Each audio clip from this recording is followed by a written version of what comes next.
When I got my first job as a company clerk, it was because they found out that I was a typist. I took typing in high school. And I became company clerk of Headquarters Company, 135th Infantry Regiment, which was part of the 34th Division. I learned fast. I found out they had to have 5 carbons in there. We didn't have machines that could make copies right now or anything like that. Carbon paper.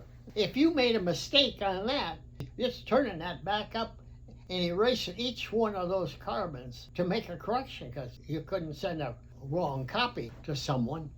You learned to type without making mistakes. You slowed things up so you could type without making mistakes. If you did it in a hurry and made mistakes, you spend more time going through erasing and making corrections. It was quite a lesson for me. When I got transferred into G3 of 5th Corps and ran the machine, it's like a giant typewriter, battery operated, and it's hooked by landlines to the divisions under you and to 1st Army. You made a special signal over that, attention to someone, that they could be listening in and seeing if we were coming through. Many times I would call them to attention to get to their machines, and somebody would type back, "Can't read you, can't read you." Each one of these machines were so finely tuned, you had a tuning fork that would tune them up to be all exactly the same. That's usually what was wrong. You went through this tuning fork process, and then you had to type 45 words a minute, no slower, no faster, or it would mess up. Now try to type 45 words a minute, 5 letters to a word, 5 letters and then 5 letters, 5, and random. They're random.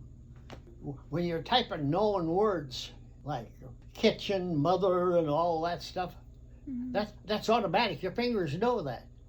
But when you're typing 5 letters, your eyeballs have to tell your fingers XKREF or something, like that. And you just automatically do it and have to do it at 45 words a minute to keep it up. And I became an expert at that.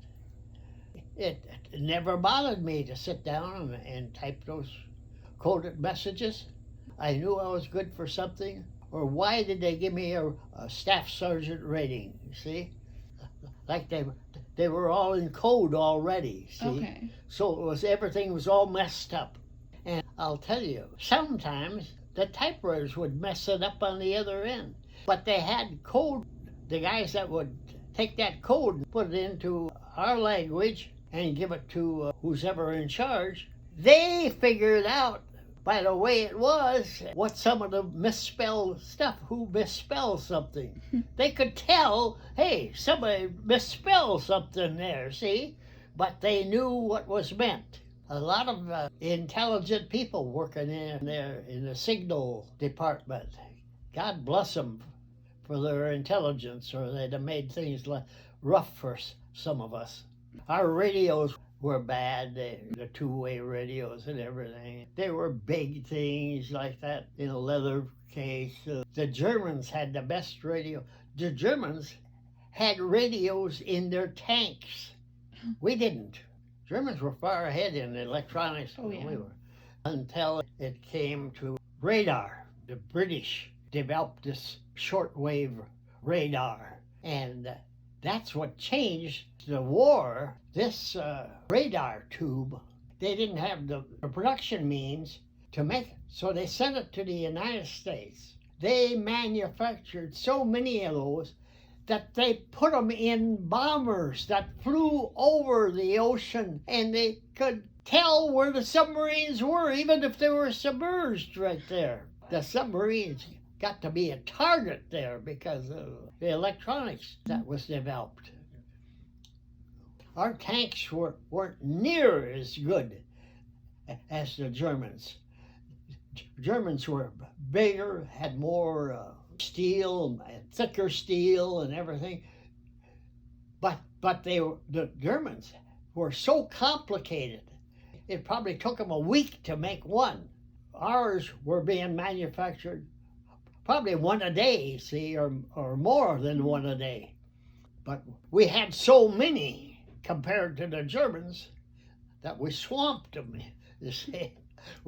We didn't let them corner us. Mm-hmm.